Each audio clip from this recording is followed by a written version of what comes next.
दोस्तों ये स्टोरी का छठा भाग है। अगर आपने इस स्टोरी के पिछले वाले भाग नहीं देखे हैं तो हमने प्लेलिस्ट में मेंशन कर दिया है, आप जा करके चेकआउट जरूर करें। वीरा और दीनू काका कब से डाइनिंग टेबल पर विराज का इंतजार कर रहे थे, लेकिन विराज अब तक नहीं आया। वीरा ने टेबल बजाते हुए कहा, काका विराज सर हमेशा नाश्ता लेट करते हैं। काका ने कहा, अरे बिटिया वह करते ही कहाँ हैं, मैं ही उन्हें जबरदस्ती खिला देता हूँ। उनका तो खाना खाने का मन ही नहीं करता। बिटिया तुम्हें भूख लग रही है तो तुम नाश्ता कर लो।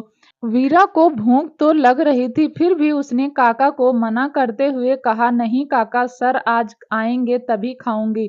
नाश्ता करके फिर अपना काम भी तो करना है। काका ने नाश्ता डाइनिंग टेबल पर लगाते हुए कहा, बिटिया वैसे तुम काम क्या करोगी, तुम तो ना डॉक्टर हो ना नर्स हो, तुम हो क्या बिटिया। वीरा ने अपने दिमाग पर जोर डालते हुए खुद से कहा, पर मुझे काम क्या करना है या तो मुझे पता ही नहीं। वीरा अपने ख्यालों से बाहर आई और बोली, मैं विराज सर की केयर टेकर हूँ। काका ने ना समझी में कहा, बिटिया केयर तो हम भी कर लेते हैं, तुम यह टेकर कर लो, दोनों मिलकर आधा आधा काम करेंगे तो फिर विराज बेटा जल्दी चलने लगेंगे।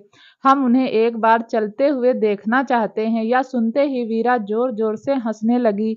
वीरा इतनी जोर-जोर से हँस रही थी, इतना खिलखिलाकर हँस रही थी कि उसकी हँसी विराज के कानों में पड़ी, जो कमरे में खिड़की के पास बैठा था। वीरा की हँसी सुनकर विराज के चेहरे पर मुस्कान आ गई। ना चाहते हुए भी विराज भी व्हीलचेयर लेकर डाइनिंग एरिया में आ गया। विराज ने वीरा को देखा तो उसे वीरा का हँसता मुस्कुराता हुआ चेहरा अच्छा लगा। विराज उसके पास आकर बोला, क्या बात है, बहुत हँसी मजाक चल रहा है, मुझे भी बताओ। काका ने कहा, कुछ नहीं विराज बेटा, वीरा बिटिया ही इतनी देर से हंसे जा रही है। वीरा ने जब नोटिस किया कि विराज उसे कंटिन्यू देख रहा है तो वीरा ने अपनी हंसी कंट्रोल की और बोली, सर नाश्ता कर लीजिए, फिर आपको हॉस्पिटल भी जाना है। विराज अगले ही पल गुस्सा हो गया और उसने चिल्लाते हुए कहा, मैं हॉस्पिटल नहीं जाऊंगा। इतना कहकर विराज ने अपनी व्हीलचेयर को मोड़ लिया और अपने कमरे में चला गया। वीरा और काका विराज को जाते हुए देख रहे थे, लेकिन दोनों के पास विराज को कुछ भी कहने की हिम्मत नहीं थी। विराज का गुस्सा देखकर वीरा डर गई। वीरा ने मन ही मन खुद से कहा, कल तक तो ठीक थे, अचानक क्या हुआ।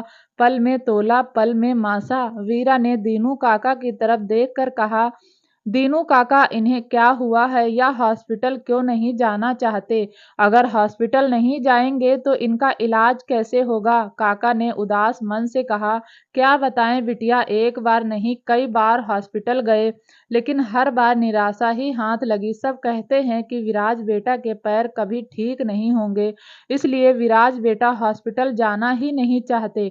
वीरा ने काका की बात को नकारते हुए कहा, ऐसा कुछ नहीं है काका, अगर विल पावर स्ट्रांग है तो इंसान सब कुछ कर सकता है। विराज सर चाहते ही नहीं है कि उनके पैर ठीक हों। एक बार उनके अंदर चलने की इच्छा जाग गई तो वह चल भी लेंगे। आप देखना मैं इन्हें कैसे हॉस्पिटल लेकर जाती हूँ। दिव्यांश मेंशन। दिव्यांश ने जब सुबह आंखें खोली तो उसके सामने दृष्टि का मासूम सा चेहरा था। दिव्यांश की नजर दृष्टि पर ठहर गई। दिव्यांश को कल रात की बातें एक पल में याद आ गई और दिव्यांश खुद को ब्लेम करने लगा। दिव्यांश ने मन ही मन खुद से कहा, तू क्या कर रहा है दिव्यांश, इस लड़की के साथ ऐसा कैसे कर सकता है, क्यों बार बार इस लड़की के पास आ जाता है। तूने तो डिसाइड कर लिया था ना कि तू इस लड़की से दूर रहेगा, तो फिर तू इस लड़की के पास आ गया। तू चाहता क्या है, या तो तू लड़की से दूर हो जा या हमेशा के लिए इस लड़की को अपना ले। तूने इस घर की परंपरा तोड़ दी। इस घर में कोई भी किसी लड़की की बेइज्जती नहीं करता और तू तो उसे अपने बिस्तर तक ले आया। जब चाचू को यह बात पता चलेगी तो सोच वह तुझ पर कितना गुस्सा करेंगे। इस लड़की से शादी कर ले, वैसे भी यह लड़की तेरे दिल में घर बना चुकी है। अगले ही पल दिव्यांश ने गुस्से में कहा, मैं इस लड़की को नहीं अपनाऊंगा।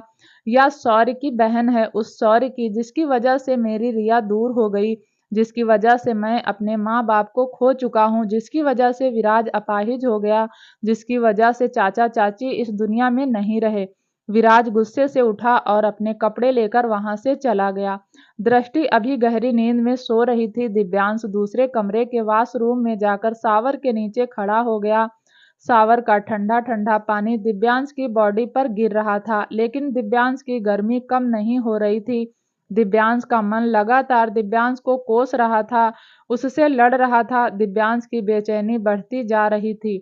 दिव्यांश को गिल्ट होने लगा कि वह दृष्टि के करीब क्यों गया। उसने गुस्से में दृष्टि की जिंदगी खराब कर दी और बेचैनी मोल ले ली। करीब 1 घंटे बाद दिव्यांश तैयार होकर बिना नाश्ता के ऑफिस चला गया। दृष्टि की जब आंखें खुली तो कल रात की बात सोचकर उसका चेहरा शर्म से लाल हो गया। उसने बबीता आंटी को आवाज लगाई और अगले ही पल बबीता आंटी दृष्टि के कमरे में आ गई।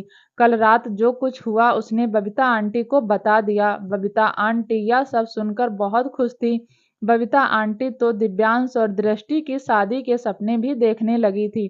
कहीं ना कहीं दृष्टि भी दिव्यांश की करीबी से खुश होती थी।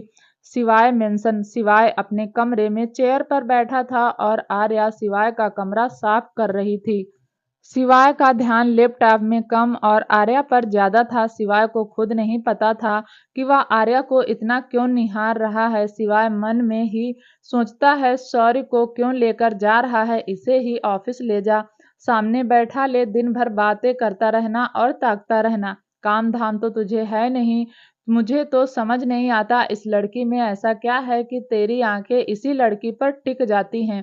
इससे ज्यादा खूबसूरत लड़कियां तूने कॉलेज में देखी हैं, लेकिन उन पर तो तेरी नजरें एक सेकंड के लिए भी नहीं टिकी। दिल ने कहा अगर थोड़ी बहुत देर देख लेगा तो क्या हो जाएगा, वैसे भी 2 दिन बाद तो यह चली ही जाएगी। सिवाय जी भरकर देख ले इसे, बसा ले अपनी आंखों में, ताकि बाद में तुझे इसे देखने का मन ना करे। सिवाय कितनी मासूम है ना, नजरें उठाकर भी नहीं देखती। कहीं तुझे इसने नजरें उठाकर देख लिया तो मुझे चुरा कर ना ले जाए। वैसे भी मैं तेरे पास नहीं उसी के पास रहना चाहता हूँ। करीब 3 घंटे तक आर्या सिवाय का कमरा ही साफ करती रही और सिवाय अपना काम करता हुआ आर्या को देख रहा था। सारा कमरा साफ करने के बाद आर्या के हाथ में एक फोटो फ्रेम लगा जिसमें एक औरत थी और उसकी गोद में एक छोटा सा बच्चा था। शायद वह सिवाय की बचपन की फोटो थी। आर्या उस फ्रेम को देखती रही, बहुत देर तक देखती रही। आर्या ने अपनी शर्ट की बाजू से उसे साफ किया, उसे ऐसे देख रही थी जैसे उस फ्रेम को देखकर उसे कितना सुकून मिल रहा था, या शायद आर्या को उस फ्रेम को देखकर कुछ याद आ रहा था। सिवाय ने आर्या को देखा तो आर्या की पीठ सिवाय की तरफ थी। सिवाय ने नोटिस किया कि आर्या बहुत देर से एक जगह खड़ी हुई है। सिवाय अपनी चेयर से उठकर आर्या के पास गया। आर्या उस फोटो फ्रेम को बड़े प्यार से देख रही थी, लेकिन उसके चेहरे पर अभी कोई इमोशन नहीं था। सिवाय की नजर जब फोटो फ्रेम पर पड़ी तो उसे गुस्सा आ गया। सिवाय जितनी जल्दी मुस्कुराता था उतनी जल्दी ही उसे गुस्सा आ जाता था। सिवाय ने आर्या से फोटो फ्रेम छीनने की कोशिश की तो आर्या ने फोटो फ्रेम कसकर पकड़ ली। सिवाय ने गुस्से में कहा, छोड़ो इसे, लेकिन आर्या ने फोटो फ्रेम नहीं छोड़ा और ना में गर्दन हिला दी। सिवाय ने गुस्से में कहा, तुम्हें सुनाई कम देता है, छोड़ो इसे, लेकिन आर्या ने फोटो फ्रेम अब भी नहीं छोड़ा। सिवाय का गुस्सा बढ़ता जा रहा था। सिवाय ने फिर कहा, छुई मुई, या मेरी माँ है, छोड़ो इसे, जिसे तुम्हारे भाई शौर्य ने एक्सीडेंट में मार दिया, छोड़ो इसे, लेकिन आर्या ने फिर भी फोटो फ्रेम नहीं छोड़ा। सिवाय को गुस्सा आ गया और उसने झटके से फोटो फ्रेम खींच लिया, जिसकी वजह से आर्या के हाथों पर स्क्रैच पड़ गया और खून आने लगा। आर्या ने सिवाय को देखा तो सिवाय उसे अभी सुलगती हुई आंखों से देख रहा था। आर्या सिवाय की आंखों से डर गई। उसने अपने दोनों हाथों से सिवाय के सीने पर रखकर उसे धक्का दे दिया और वहां से भाग गई। सिवाय ने अपनी व्हाइट शर्ट देखी तो उस पर हल्का सा खून लगा हुआ था, जिससे सिवाय समझ गया कि आर्या के हाथ में फोटो फ्रेम से चोट लग गई है। सिवाय ने फिर बालकनी में झांक कर देखा, क्योंकि वह जानता था कि छुई मुई भाग कर गार्डन में ही जाएगी। सिवाय ने बालकनी में जाकर देखा तो आर्या भागते हुए आई और उसने राजवीर को सॉरी समझकर पीछे से गले लगा लिया।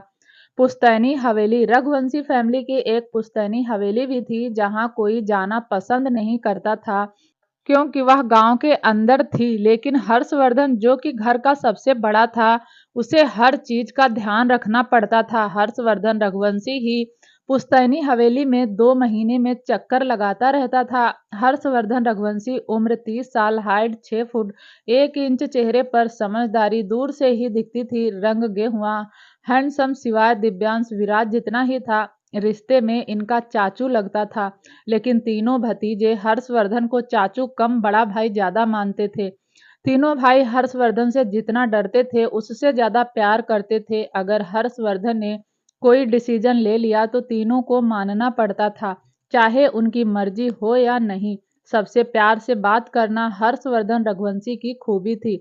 गुस्सा कम ही आता था, लेकिन जब आता था तब सामने वाले को आंखों से ही जलाकर मार देता था। मुसीबत आने से पहले ही हर्षवर्धन भांप जाता था। जिस रात वह एक्सीडेंट हुआ था, उस रात वह हर्षवर्धन दिव्यांश इंडिया में थे ही नहीं। हर्षवर्धन ने ही जैसे तैसे अपने तीनों भतीजे और अपनी एक भतीजी को संभाला था।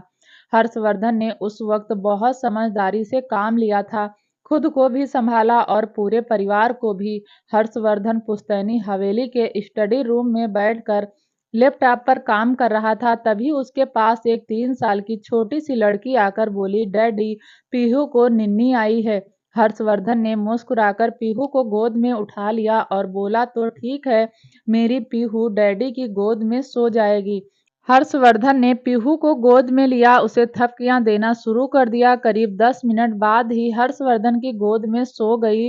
हर्षवर्धन ने पीहू को स्टडी रूम में रखे एक बेड पर लिटा दिया, लेकिन तभी पीहू जग गई। हर्षवर्धन ने सिर पर हाथ मार लिया और वह खुद से ही बोला, पता नहीं यह लड़की कब बेड पर सोना सीखेगी, मैं इसे पूरी पूरी रात गोद में लेकर सोता हूँ। हर्षवर्धन ने अगले ही पल पीहू को फिर से गोद में उठा लिया और पीहू सो गई। हर्षवर्धन ने पीहू को गोद में लिए चेयर पर बैठ गया, फिर अपना काम करना शुरू कर दिया। तभी पुश्तैनी हवेली के एक वफादार नौकर स्टडी रूम में हर्षवर्धन के लिए कॉफी लेकर आया। उस बूढ़े आदमी ने कहा, हर्षवर्धन बेटा, कब तक माँ और पिता दोनों बने रहोगे? शादी क्यों नहीं कर लेते? शादी कर लोगे तो पीहू को माँ मिल जाएगी और इतनी मेहनत करने से बच जाओगे। अब पीहू पूरी रात तुम्हें परेशान करेगी। हर्षवर्धन ने हंसकर कहा, काका, मेरी पीहू कभी मुझे परेशान नहीं करती, मैं इसे गोद में लेकर भी काम कर सकता हूँ। रही बात शादी करने की बात, तो मैं एक बार करके ही पछता रहा हूँ। नैना से शादी करके इतना परेशान हो गया था कि अब दोबारा शादी का ख्याल मन में आता ही नहीं। काका ने कहा, कर ले बेटा, पीहू को तो माँ चाहिए। हर्षवर्धन ने कहा, पीहू के लिए मैं हूं ना, पीहू को कभी अपनी माँ की कमी महसूस नहीं होगी। लेकिन बेटा, तुम्हारा काम भी तो जरूरी है। पीहू हमेशा तुम्हारे काम के वक्त तुम्हें परेशान करती है। हर्षवर्धन ने पीहू के माथे को चूम कर कहा, काका, कितने दिन परेशान करेगी? 3-4 साल और करेगी, उसके बाद मेरी बेटी बड़ी हो जाएगी। काका ने कहा, पिछले 3 साल से यही सुन रहा हूँ, इसकी माँ तो जन्म देकर ही तुम्हें छोड़कर चली गई। पिछले 3 साल से तुम ही इसे संभाल रहे हो। मैं जानता हूँ तुम शादी नहीं करोगे, फिर भी ना जाने क्यों तुम्हें समझाने आ जाता हूँ। हर्षवर्धन ने हंसकर कहा, काका बस कीजिए, बुढ़ापा आ गया है मुझे, भला अब मैं शादी करूंगा? अब तो मेरे सिवाय दिव्यांश विराज शादी करेंगे। हर्षवर्धन की बात सुनकर काका भी हंसने लगे। काका ने कहा, अभी तो तुम कहीं से भी बूढ़े नहीं लगते, अभी तो सिवाय विराज और दिव्यांश के भाई लगते हो, 1 साल छोटे। बेटा, किसी के सामने कहना मत कि तुम बूढ़े हो गए, वरना कोई कहेगा कि हर्षवर्धन रघुवंशी पागल हो गया है। काका की बात सुनकर हर्षवर्धन और काका दोनों ही हंसने लगे। थोड़ी देर बाद काका चले गए और हर्षवर्धन अपने काम में लग गया। सिवाय मेंशन किसी के अचानक से गले लगने से राजवीर को हैरानी हुई। राजवीर पलट कर देखा तो आर्या थी। राजवीर ने कहा, क्या हुआ लिटिल गर्ल? आर्या ने राजवीर की आवाज सुनी तो अपना चेहरा उठाकर देखा तो राजवीर था। आर्या ने राजवीर को भी दोनों हाथों से धक्का दिया और शौर्य को ढूंढने लगी। गार्डन के दूसरे कोने पर शौर्य स्विमिंग पूल की सफाई कर रहा था। आर्या भागती हुई आई और शौर्य को गले लगा लिया। शौर्य ने घबराते हुए पूछा, क्या हुआ आर्या बच्चा, क्या हुआ? मुझे देखो, किसी ने कुछ कहा? आर्या ने ना में गर्दन हिला दी। शौर्य ने आर्या के हाथ देखे जिस पर खून लगा हुआ था। शौर्य समझ गया कि शायद कमरे की सफाई करते हुए आर्या को चोट लग गई। शौर्य ने थोड़ा सा पानी लिया और आर्या को साफ कर दिया। तभी वहां राजवीर भी आ गया। राजवीर ने फिक्र करते हुए पूछा, क्या हुआ है इसे? शौर्य ने गुस्से में कहा, तुम्हें जानने की जरूरत नहीं। मेरे और मेरी बहन के बीच में सोचना भी मत। इसे क्या हुआ है और क्या नहीं हुआ है, मैं तुम्हें बताना जरूरी नहीं समझता। राजवीर ने शौर्य की बातों का बुरा नहीं माना क्योंकि वह शौर्य की हालत समझता था। राजवीर ने फिर अपने नरम लहजे में पूछा, प्लीज शौर्य बताओ तो, लिटिल गर्ल को क्या हुआ है? शौर्य ने थोड़ा गुस्से में कहा, कुछ नहीं हुआ, बीमार है, अपने दिल की बात किसी को बता नहीं पाती। राजवीर को इस वक्त आर्या पर बहुत प्यार आ रहा था। उसका मन था कि वह उससे बात करे, उसके दिल की बात पूछे, लेकिन वह किस हक से पूछता। इसलिए राजवीर ने वहां से जाना ही ठीक समझा। लेकिन उसे यह बात चुभ गई कि लिटिल गर्ल की तबीयत ठीक नहीं है। राजवीर ने मन ही मन खुद से कहा, इतनी प्यारी बच्ची है, कितनी मासूम सी, पता नहीं कौन सी बीमारी से गुजर रही है। शिवाय सब बालकनी से देख रहा था। उसको बिल्कुल भी अच्छा नहीं लगा जब आर्या ने गलती से राजवीर को गले लगा लिया था। पता नहीं क्यों शिवाय को थोड़ी सी इनसिक्योरिटी फील हुई थी। दूसरी तरफ शिवाय गार्डन में बैठा था। शिवाय अपने मन में ही सोच रहा था, वह तेरी कुछ नहीं लगती, तुझे उसके लिए परेशान होने की जरूरत नहीं है। 2 दिन बाद वह चली जाएगी, अपने दिल से उसे निकाल दे। वैसे भी तेरे टाइप की नहीं है। तू क्या ऐसी लड़की से अट्रैक्ट हो गया जो ना कभी बोलती है, ना उसके चेहरे पर कभी भाव होते हैं, ना रुकती है, रोबोट की तरह बस काम करती रहती है। दूसरी तरफ विराज भी गार्डन में बैठा था। वीरा विराज को पीछे से देख रही थी और उसके दिल की हालत समझ भी रही थी। विराज कंटिन्यू पक्षियों को देख रहा था जो आसमान में पंख फैलाए उड़ रहे थे। वीरा का दिमाग कुछ आइडिया आया और वह किचन में चली गई। वीरा ने अपने पैर पर अजीब सा निशान बना लिया और अपनी जींस थोड़ी सी ऊपर कर ली ताकि विराज उस निशान को देख ले। काका ने पूछा, क्या कर रही हो बिटिया? वीरा ने कहा, काका पहले यह बताइए यह निशान देखकर कैसा लग रहा है? काका ने कहा, ऐसा लग रहा है जैसे कोई पुरानी चोट है, लेकिन ठीक नहीं हुई। वीरा ने कहा, परफेक्ट काका, अब आप देखना मैं विराज को हॉस्पिटल कैसे लेकर जाती हूँ। वीरा ने एक खाली कप लेकर बोली, काका जल्दी से कॉफी डाल दीजिए। काका ने हैरानी से वीरा को देखा और बोले, बिटिया कॉफी बनाने में टाइम लगता है, पानी थोड़ी है कि तुमने कहा और मैंने डाल दिया। अरे काका गर्म पानी ही डाल दीजिए, मुझे कौन सा कॉफी पीनी है, बस थोड़ी एक्टिंग करनी है कॉफी पीने की। वीरा के कहे मुताबिक काका ने खाली कप में थोड़ा सा गर्म पानी डाल दिया। वीरा कप लेकर गार्डन में आ गई। वीरा जानबूझकर विराज के पास ऐसे खड़ी थी जैसे विराज की नजर उसके पैर पर पड़ जाए। वीरा गर्म पानी पीने लगी और ऐसा शो करने लगी जैसे वह कॉफी पी रही है। ऐसा हुआ भी। विराज की नजर वीरा के पैर पर पड़ी तो उसने हैरानी से पूछा, या तुम्हारे पैर में क्या हुआ है? वीरा ने कहा, बचपन में चोट लग गई थी, लेकिन कोई था ही नहीं मुझे हॉस्पिटल ले जाने वाला, इसलिए निशान रह गया, जैसे तैसे खुद ही पट्टी कर ली थी। विराज ने कहा, दिमाग खराब है, तुमने खुद ही पट्टी कर ली? तुमने अपने पापा से क्यों नहीं कहा कि तुम्हें हॉस्पिटल लेकर जाए? वीरा ने मुस्कुराकर कहा, पापा को तो पीने से फुर्सत ही नहीं थी, माँ को मुझे टॉर्चर करने से फुर्सत नहीं थी, तो मुझे कौन लेकर जाता हॉस्पिटल? जाना चाहती थी लेकिन कोई नहीं गया। आप जाना नहीं चाहते लेकिन सब आपके पीछे पड़े, कितनी अजीब बात है ना? विराज ने मुस्कुराकर कहा, तुम्हें लगता है कि मैं तुम्हारी ऐसे बातों में आकर हॉस्पिटल चला जाऊंगा, लेकिन ट्राई करने में क्या जाता है? वीरा ने कंधे उचकाते हुए कहा, वह कहते हैं ना मिस्टर विराज रघुवंशी, ना तो है ही, ट्राई करके देख लो, क्या पता हाँ हो जाए। विराज को वीरा की बातें अच्छी लगती थी। उसका पॉजिटिव एटीट्यूड विराज को काफी पसंद था। विराज समझता था कि वीरा ने बचपन से लेकर अब तक सिर्फ दुख देखे हैं, फिर भी उसके चेहरे की स्माइल टूटती नहीं। विराज ने कहा, चलो तुम्हारी तसल्ली के लिए चलता हूँ, लेकिन आज ही जाऊंगा, उसके बाद कभी नहीं। वीरा विराज के जवाब से खुश होकर हाँ हाँ बस आज चलिए, मैं आज ही डॉक्टर से सारी बातें कर लूंगी। उनसे पूछ लूंगी कि आपके पैर में क्या क्या प्रॉब्लम है, और उसके बाद वह जैसे जैसे कहेंगे मैं आपका घर पर ही ट्रीटमेंट कर दूंगी। विराज ने कहा, तुम्हें लगता है कि यह सब इतना आसान है?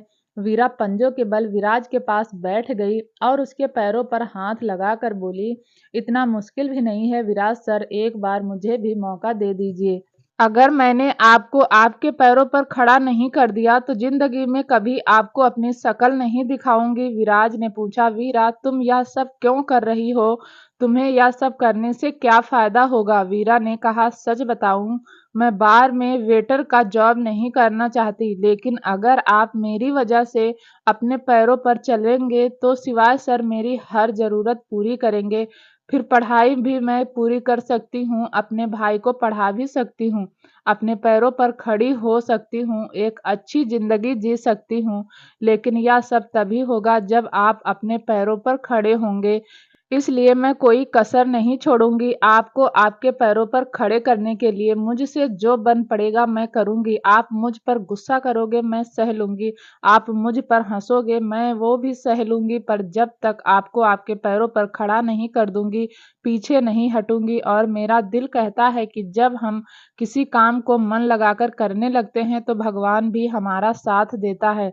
अगले ही पल वीरा ने अपने दोनों हाथ फैलाए और मुस्कुराकर कहा, वह कहते हैं ना विराज सर कि अगर किसी चीज को शिद्दत से चाहो तो पूरी कायनात तुम्हें उसे मिलाने में लग जाती है।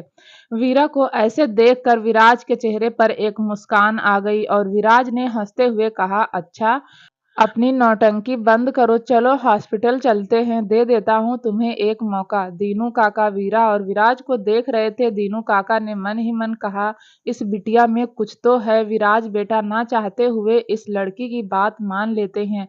आज तक कोई भी विराज को हॉस्पिटल ले जाने के लिए नहीं मना पाया और उसने 10 मिनट में ही विराज को मना लिया। रघुवंशी इंडस्ट्रीज सिवाय आज शौर्य को अपने साथ ऑफिस लेकर आया था, क्योंकि सिवाय को शौर्य से एक प्रेजेंटेशन दिलवानी थी। सिवाय जानता था कि अगर 1 घंटे शौर्य प्रेजेंटेशन देगा तो कॉन्ट्रैक्ट उसे मिलने से कोई नहीं रोक सकता। सिवाय और शौर्य दोनों एटीट्यूड के साथ ऑफिस में एंट्री कर रहे थे। शौर्य आज बहुत स्मार्ट लग रहा था। शौर्य ने ब्लैक कलर का सूट पहना था और सिर पर कैप लगा रखी थी। ऑफिस की सारी फीमेल स्टाफ शौर्य को ही देख रही थी। सिवाय ने यह बात नोटिस की तो उसे कहीं न कहीं जलन महसूस हुई।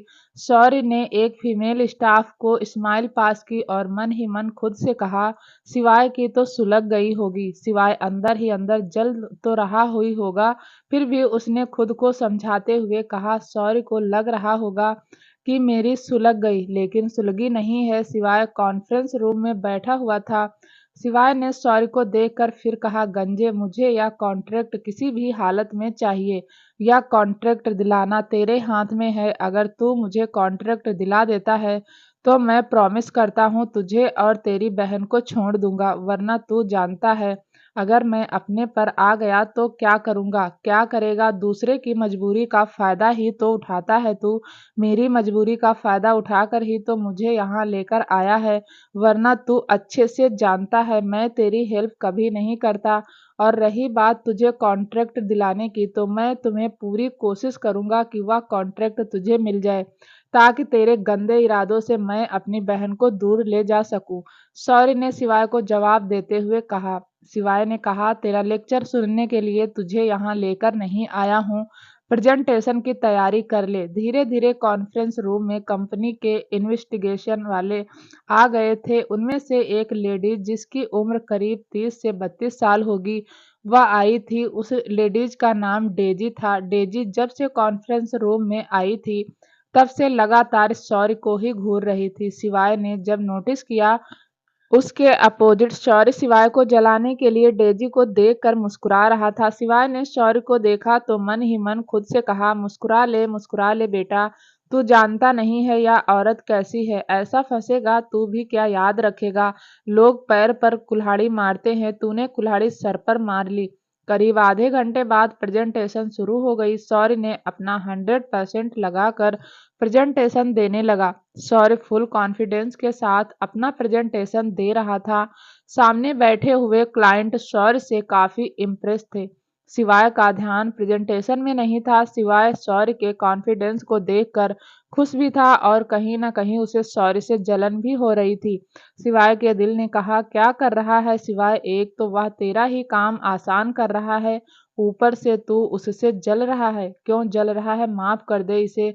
हो सकता है इसने एक्सीडेंट जानबूझकर ना किया हो, अनजाने से हुआ हो, वरना तू खुद सोच, शौर्य तेरी माँ को अपनी माँ समझता था तो वह उन लोगों का एक्सीडेंट क्यों करता भला? इसे क्या फायदा था उन लोगों का एक्सीडेंट करके? सिवाय के दिमाग ने कहा, सॉरी माफ करने लायक नहीं है। माना इसने जानबूझकर एक्सीडेंट नहीं किया, लेकिन यह सब हॉस्पिटल लेकर तो जा सकता था। लेकिन यह उस दिन वहां से भाग गया। इसकी लापरवाही की वजह से तेरा घर बिखर गया। सिवाय तू इसे माफ नहीं करना, बिल्कुल नहीं कर सकता। सिवाय का दिल और दिमाग फिर से लड़ने लगे। सिवाय अपने ही ख्यालों में था, तभी कॉन्फ्रेंस रूम में तालियों की आवाज गूंजने लगी। सब शौर्य की तारीफ कर रहे थे। सिवाय का ध्यान टूटा और उसने क्लाइंट की तरफ देखा। सिवाय के क्लाइंट ने सिवाय से हाथ मिलाकर कहा, हमें आपका प्रेजेंटेशन काफी पसंद आया। शौर्य काफी अच्छा एक्सपीरियंस है। अगर शौर्य इस प्रोजेक्ट में काम करेगा तो हम यह प्रोजेक्ट आपको ही देंगे। सिवाय ने मुस्कुराकर क्लाइंट को बाय कहा। क्लाइंट वहां से चले गए। लेकिन शौर्य को गुस्सा आ गया। शौर्य ने कहा, मेरा काम था तुझे प्रोजेक्ट दिलवाना, मैं तेरी बात मान चुका हूँ, लेकिन मैं इस प्रोजेक्ट पर काम नहीं करूंगा। सिवाय ने कहा, मत करियो, चिल्ला क्यों रहा है? मुझे बस प्रोजेक्ट चाहिए था, वह मुझे मिल गया। तुझसे ज्यादा टैलेंट एम्प्लॉय है मेरी कंपनी में, तेरी जरूरत नहीं है। अपने आप को इतनी इम्पोर्टेंट मत दे कि सिवाय रघुवंशी तुझसे मदद मांगेगा। शौर्य ने हैरानी से सिवाय को देखा और बोला, अभी मैंने तेरी हेल्प की और तू 2 सेकंड में भूल गया? सिवाय ने शौर्य की बात इग्नोर करते हुए कहा, घर चल, रात हो गई। सिवाय और शौर्य दोनों घर आ गए। शौर्य ने सबसे पहले आर्या को ढूंढा। आर्या पेड़ के नीचे बैठकर ड्रैगन के साथ खेल रही थी। शौर्य के हाथ में जो फाइल थी उसने सिवाय को थमाई और आर्या के पास जाकर बैठ गया। सिवाय ने एक नज़र आर्या को देखा और अपने कमरे में चला गया। शौर्य ने आज ऑफिस में जो कुछ हुआ आर्या को बताया और आर्या भी ध्यान से सुन रही थी। करीब 1 घंटा बात करने के बाद शौर्य की आंखों में पानी आ गया। उसने अपने दोनों हाथों में आर्या का चेहरा पकड़ा और बोला, पता नहीं मेरा बच्चा कब मुस्कुराएगा। दूसरे दिव्यांश एक बार में पैंथर के साथ बैठा हुआ था। दिव्यांश ने आज ड्रिंक नहीं की थी। आज वह डिसाइड कर चुका था कि दृष्टि के पास नहीं जाएगा, चाहे कुछ भी हो जाए। इसलिए उसने ड्रिंक नहीं की। वह जानता था उसने ड्रिंक कर ली तो दृष्टि के पास जरूर जाएगा। पैंथर ने ड्रिंक का एक सिप लेकर कहा, सर कोई प्रॉब्लम है? आज आप ड्रिंक नहीं करेंगे? दिव्यांश ने कहा, तुम तो ऐसे कह रहे हो जैसे मैं रोज पीता हूँ। पैंथर बोला, नहीं सर, मतलब यहाँ आते हो तो पी ही लेते हैं, इसलिए पूछ रहा हूँ। दिव्यांश अपने दिल की हालत पैंथर को बताना चाहता था, लेकिन बता नहीं पाया। दिव्यांश खुद क्लियर नहीं था तो पैंथर को क्या बताता। पैंथर और दिव्यांश आपस में बिजनेस की कुछ बातें करने लगे। पैंथर दिव्यांश का बॉडीगार्ड के साथ साथ मैनेजर भी था। ज्यादातर दोनों साथ में ही रहते थे। दिव्यांश को पैंथर के साथ अच्छा लगता था। दोनों बात कर रहे थे और एक खूबसूरत सी लड़की दिव्यांश को निहार रही थी। उसकी नज़र दिव्यांश पर ऐसी थी कि जैसे वह आंखों से ही दिव्यांश को खा जाएगी। वह लड़की दिव्यांश को ऊपर से लेकर नीचे तक स्कैन कर रही थी। उस लड़की की नज़र दिव्यांश का माथा, फिर उसकी नाक, फिर उसके बाल, फिर उसका गला और धीरे धीरे उसकी नज़र बॉडी से होते हुए नीचे चली गई। उस लड़की का गला दिव्यांश को देखकर सूख रहा था। जब उस लड़की से रहा नहीं गया तो वह दिव्यांश के पास आने लगी। तभी बार के मैनेजर ने उसका हाथ पकड़कर कहा, जानती भी हो कौन है? दिव्यांश रघुवंशी। लड़कियां हाथ लगाना तो दूर, पास भी नहीं भटकने देता। उस लड़की ने डेविल स्माइल के साथ कहा, पर मुझे यह चाहिए, मैं इसके बिना रह नहीं पाऊंगी। मुझे नींद नहीं आएगी, मेरी बॉडी को इसकी नींद है। मैनेजर ने अपने सिर पर हाथ मार कर कहा, मार देगा तुम्हें, तुम्हारी फैमिली को लाश भी नहीं मिलेगी। मिस्टर दिव्यांश रघुवंशी इस मामले में बहुत शरीफ है। जब उस लड़की ने लास्ट भरी नजरों से दिव्यांश रघुवंशी को देखकर कहा, आदमी तब तक ही शरीफ होता है जब तक उसे अट्रैक्टिव बॉडी ना मिले। मैं भी देखती हूँ मिस्टर रघुवंशी मुझसे कैसे इम्प्रेस नहीं होता। लड़की ने एक वेटर को बुलाया और एक ड्रिंक में ड्रग्स ऐड करके दिव्यांश की तरफ इशारा करते हुए कहा, यह ड्रिंक उस आदमी को दे दो। अब वह उस वेटर ने दिव्यांश को देखकर कहा, अगर उन्हें पता चल गया तो मुझे जान से मरवा देंगे। मेरे बाल बच्चे हैं, मैं यह काम नहीं करूंगा। आप उनका ऑरा जानती नहीं है, किसी से प्यार से बात नहीं करते, 24 घंटे गुस्से में रहते हैं। मैं नहीं कर सकता मैडम, किसी और से कह दीजिए। वेटर की बात सुनकर मैनेजर हंसने लगा। मैनेजर ने कहा, सब जानते हैं, तुम ही नहीं जानती, इसलिए अपनी डिजायर को यहीं दबा लो, पॉसिबल ही नहीं है। यह कहकर वह लड़की ड्रिंक का गिलास लेकर दिव्यांश के पास चली गई। वह लड़की दिव्यांश और पैथर के पास बैठने ही वाली थी कि पैथर ने चेयर पर पैर मारकर कहा, निकलो यहाँ से, जो सोच कर आई हो वह नहीं हो सकता। सर का गुस्सा बढ़ जाए उससे पहले ही 9 2 11 हो जाओ। उस लड़की ने पैथर की बात को इग्नोर किया और दिव्यांश को देखकर कुछ बोलने ही वाली थी कि तभी दिव्यांश ने अपनी कड़कती हुई आवाज में चिल्लाकर कहा, सुनाई कम देता है तुम्हें, जाओ यहाँ से। वह लड़की उस ड्रग्स वाले ग्लास को टेबल पर रखकर पैर पटक कर चली गई। दिव्यांश और पैथर फिर से अपनी बात करने लगे। बात करते करते कब उस ड्रग्स वाले गिलास की ड्रिंक को होठों से लगाकर पी गया, दिव्यांश को पता ही नहीं चला। थोड़ी देर बाद दिव्यांश का सिर भारी होने लगा। दिव्यांश ने पैथर से कहा, पैथर मुझे घर छोड़ दो, शायद मेरी तबीयत ठीक नहीं है। दिव्यांश के कहे मुताबिक पैथर ने दिव्यांश को दिव्यांश मेंशन में छोड़ दिया। दिव्यांश लड़खड़ाते कदमों से सीधा दृष्टि के पास गया। दृष्टि ऊपर खड़ी हुई दिव्यांश का इंतजार कर रही थी। वह क्यों इंतजार करती थी दृष्टि भी नहीं जानती थी, लेकिन दिव्यांश जब उसके पास होता था तब उसे सुकून मिलता था, उसका खालीपन भर जाता था। जो काम दृष्टि ने मजबूरी में किया था वह धीरे धीरे मर्जी बनता जा रहा था। दिव्यांश ने दृष्टि को देखा तो उसके चेहरे पर एक मीठी सी मुस्कान आ गई। पीछे से जाकर दृष्टि को गले लगा लिया। दिव्यांश के ऐसा करने से दृष्टि की दिल की धड़कनें बढ़ गई। दृष्टि ने चेहरे पर शर्म साफ देखी जा रही थी, जिसने कसकर आंखें बंद कर ली थी। दृष्टि इस वक्त बस दिव्यांश की खुशबू को महसूस करना चाहती थी। दिव्यांश ने दृष्टि को आज थोड़ा टाइट पकड़ा हुआ था, जैसे वह उसे छोड़ देगा तो दृष्टि भाग जाएगी, लेकिन उस पकड़ में भी बहुत प्यार था जिसे दृष्टि महसूस कर रही थी। दिव्यांश ने धीरे धीरे दृष्टि को अपनी तरफ घुमाया और उसे किस करने लगा। दृष्टि के हाथ भी दिव्यांश के कॉलर पर कसने लगे। दिव्यांश आज भी बहुत प्यार से दृष्टि को प्यार कर रहा था और दृष्टि को दिव्यांश की यही बात बहुत अच्छी लगती थी कि उसने कभी उसके साथ रूढ़ व्यवहार नहीं किया था। दृष्टि यह तो जानती थी कि उसका और दिव्यांश का कोई फ्यूचर नहीं है, फिर भी वह उस पल को एंजॉय कर रही थी। दृष्टि को लगता था कि इस पल के बाद उसे कभी ऐसा पल नसीब नहीं होगा, इसलिए वह दिव्यांश की बाहों में पिघल जाती थी। अगले ही पल दिव्यांश ने दृष्टि को अपनी गोद में उठाया और बेड पर ले गया। दिव्यांश ने धीरे धीरे दृष्टि और अपने कपड़े रिमूव किए और दृष्टि में खो गया। उन दोनों के बीच इस वक्त सिर्फ प्यार था, वह प्यार जिसे ना दृष्टि समझ रही थी और ना ही दिव्यांश। दृष्टि को लगता था कि वह एक दिन बाद दिव्यांश से दूर हो जाएगी और दिव्यांश को भी लगता था कि सिर्फ एक दिन बाद वह अपने गिल्ट से आजाद हो जाएगा। लेकिन अगर उन्हें अलग ही होना था तो कुदरत ने उन्हें साथ ही क्यों लाए। दिव्यांश जितना दृष्टि से दूर जाने की सोचता उतना ही वह दृष्टि के करीब चला जाता। उन दोनों की किस्मत एक दूसरे से जुड़ चुकी थी, बस उन दोनों को समझना बाकी था। पुश्तैनी हवेली। हर्षवर्धन पूरी रात नहीं सोया, उसे बहुत ज्यादा काम था, इसलिए वह पीहू को गोद में लिटा कर ही पूरी रात काम करता रहा। करीब सुबह 5 बजे हर्षवर्धन के कानों में धीमी धीमी सी आवाज सुनाई पड़ी, जो शायद किसी भजन की थी। हर्षवर्धन ने ध्यान से सुना तो आवाज धीरे धीरे तेज होने लगी, लेकिन इतनी तेज भी नहीं कि क्लियर सुनाई दे। हर्षवर्धन ना जाने क्यों उस आवाज की तरफ खींचा चला जा रहा था। सुबह बिल्कुल शांति थी, जिसकी वजह से वह आवाज हर्षवर्धन को सुनाई दे रही थी। हर्षवर्धन अपनी चेयर से उठा, उसने पीहू को गोद में लिया और उस आवाज का पीछा करने लगा।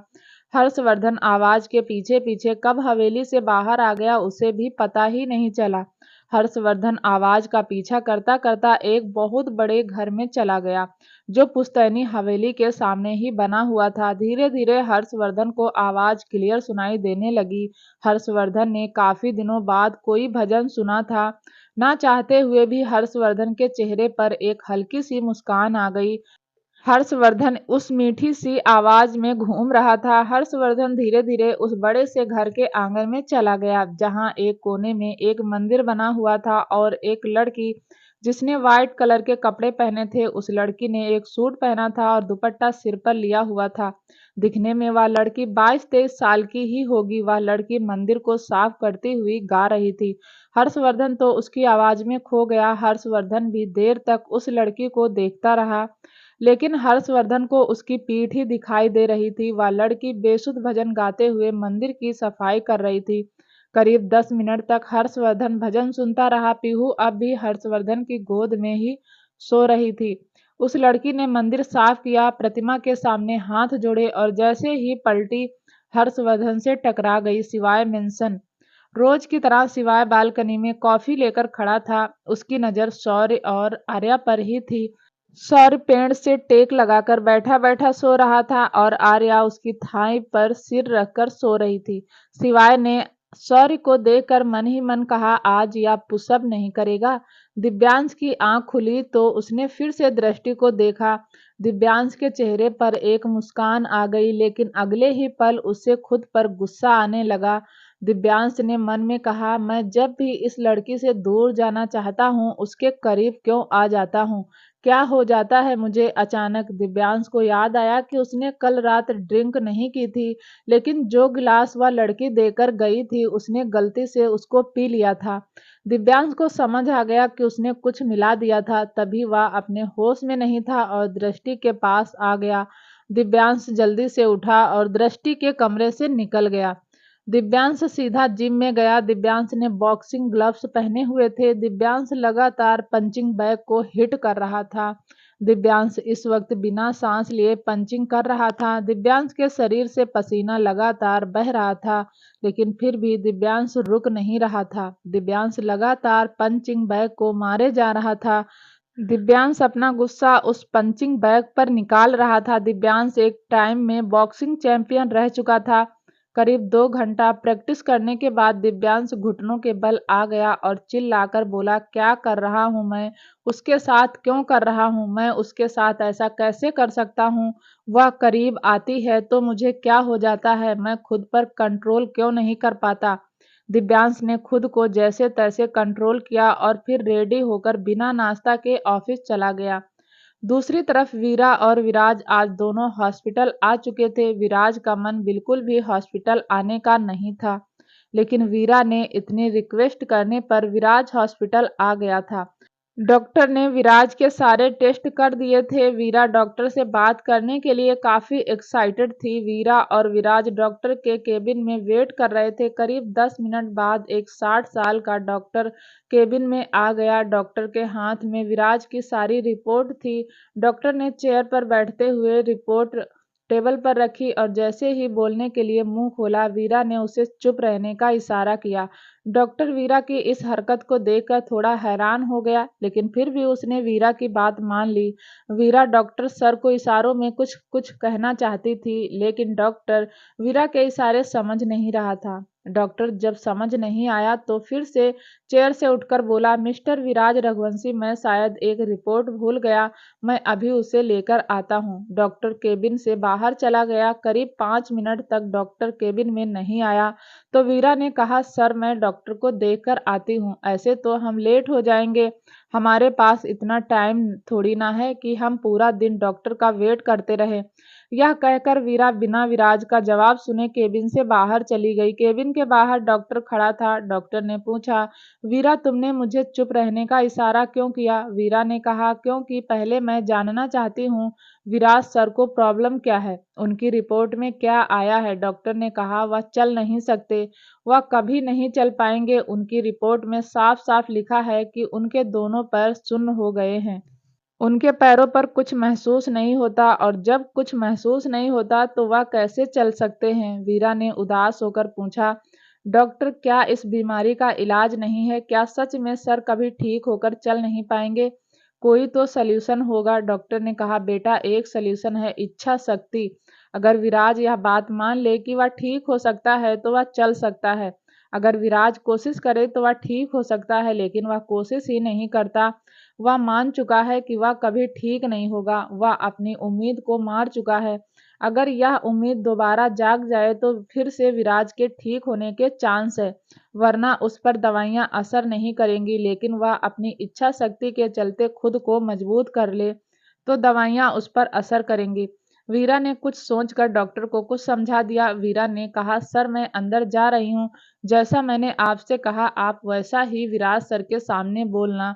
डॉक्टर वीरा की बात सुनकर मुस्कुराया और बोला, हो सकता है बेटा कि तुम्हारे ऐसा करने से विराज के अंदर इच्छा शक्ति जाग जाए। वीरा केबिन के अंदर चली गई और विराज के पास जाकर बैठ गई। वीरा ने कहा, अरे सर आपको पता है डॉक्टर को बहुत जोर की सुसु आई थी, वह सुसु करने चले गए इसलिए लेट हो गए, आते ही होंगे। वीरा की बात सुनकर विराज के चेहरे पर एक हल्की सी मुस्कान आ गई। वीरा ने कहा, हंस क्यों रहे हो सर? सुसु तो सभी करते हैं, सुसु के साथ पॉटी भी करते हैं, या तो ह्यूमन नेचर है, इसमें हंसने वाली क्या बात है?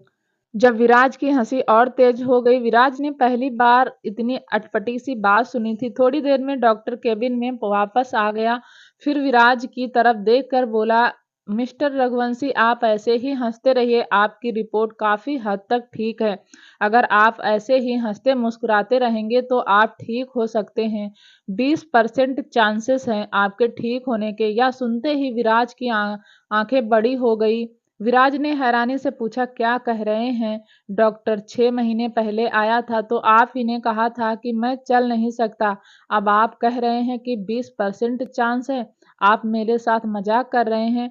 डॉक्टर ने कहा, मिस्टर विराज रघुवंशी मैं जिस उम्र में हूँ उस उम्र में मैं मजाक नहीं कर सकता। पिछली बार आए थे तब भी सच बोला था और आज भी सच ही बोल रहा हूँ। अगर तुम मेरे से दवा टाइम पर लो तो तुम्हारे पैर जल्दी ठीक हो सकते हैं। पता नहीं क्यों विराज को डॉक्टर की बात अच्छी तो लग रही थी, लेकिन डॉक्टर की बातों पर यकीन नहीं था। वीरा विराज के दिल की हालत समझ रही थी। उसने झट से कहा, डॉक्टर आप मुझे मेडिसिन, टैबलेट, दवाइयाँ जो कुछ भी है सब दे दीजिए। मैं सब विराज सर को टाइम से खिला दूंगी। और यह बताइए अब हमें कब आना है दोबारा? डॉक्टर ने एक पेपर पर कुछ मेडिसिन लिख दिए और वीरा को पकड़ाते हुए कहा, वीरा नेक्स्ट मंथ आना है। नेक्स्ट मंथ में दोबारा से विराज के टेस्ट करूंगा ताकि मुझे पता चल सके कि 20% से कितना परसेंट बढ़ गया। वीरा ने डॉक्टर से पर्ची ले ली और बोली, ओके डॉक्टर अब हम चलते हैं, अगले महीने आएंगे। इतना कहकर वीरा अपनी चेयर से खड़ी हुई और विराज की व्हील चेयर घुमाकर डॉक्टर के केबिन से बाहर आ गई। वीरा ने चलते चलते कहा, देखा सर मेरे पैर कितने शुभ हैं। मैं आपके घर में आई और आपके 20% चांसेस बढ़ गए। अब देखना इस 20% चांसेस को मैं कैसे 100% करती हूँ। विराज के चेहरे पर एक मुस्कान आ गई, लेकिन उसने वीरा को कुछ नहीं कहा। दोनों मेंशन वापस आ गए। आखिर कौन है वह लड़की जिसे हर्षवर्धन देख रहा था? क्या सिवाय अब शौर्य और आर्या को छोड़ देगा? जानने के लिए दोस्तों प्लीज चैनल को लाइक, शेयर, सब्सक्राइब जरूर करें ताकि जब भी वीडियो डालें आपको नोटिफिकेशन तुरंत मिले। तब तक के लिए नमस्कार, धन्यवाद।